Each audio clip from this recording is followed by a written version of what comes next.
開始。首先擰鬆下邊粒螺絲，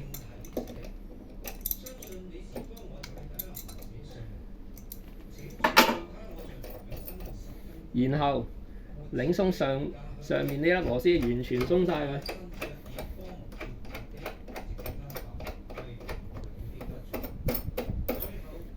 然後拆皮帶，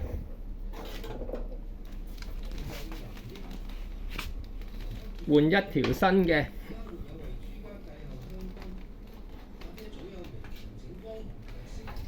首先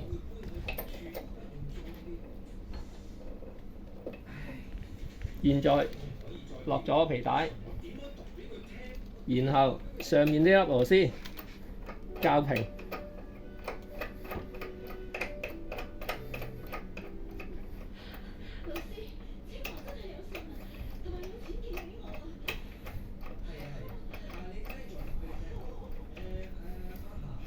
校平，唔需要用力㗎啦，平就可以㗎啦。然之後下面呢粒螺絲向上收，再用士巴拿將佢加緊。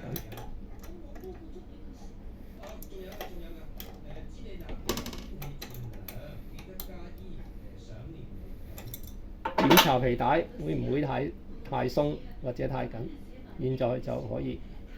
然之後嘗試校腳踏高矮，可以的話將佢上手。換皮帶程序就係咁啦。